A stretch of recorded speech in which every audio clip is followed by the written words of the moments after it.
Angle of polarisation change ചെയ്യുന്നതനുസരിച്ച് ഇവിടെ ഇൻറ്റൻസിറ്റിയുടെ value change ആവും. അപ്പോൾ ഫസ്റ്റ് സ്റ്റാർട്ടിങ്ങിൻ്റെ ടൈമിൽ ഈ വൈറ്റ് ലൈൻ നമ്മൾ 0 ആയിട്ട് അസൈൻ ചെയ്ത് വെച്ചിരിക്കുക.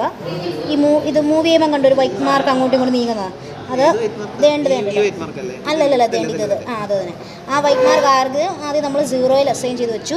എന്നിട്ട് ഫസ്റ്റ് മാർക്കിങ് റീഡിങ് 0 ആംഗിളിൽ തീറ്റ ഈസിക്വൽ 0 ഡിഗ്രി വന്നു കഴിയുമ്പം 3.61 ആണ് പവർ. ഇൻറ്റൻസിറ്റി എന്ന് വേണമെങ്കിൽ ഇൻറ്റൻസിറ്റി ഓഫ് പവർ എന്ന് എഴുതിക്കും. 0. ഇനി അടുത്ത് നമ്മൾ അത് എത്ര ഡിഗ്രിയുടെ വേരിയേഷൻസ് വേണം? 10. ഓക്കെ. അടുത്തത് ഒരു 10 നമ്മൾ അടുത്തത് 10 എന്ന് പറയുന്ന ഒരു ആംഗിളെ ഫിക്സ് ചെയ്ത് കഴിയുമ്പം ഇൻറ്റൻസിറ്റി ചേഞ്ചസ് ടു 4.68. ആംഗിള് 20 ആകുമ്പം വൈറ്റ് ലൈൻ 5.64 5.63 20 ഡിഗ്രിക്ക് 5.63.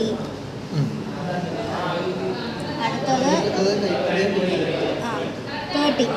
30 ആവുമ്പം 6.30.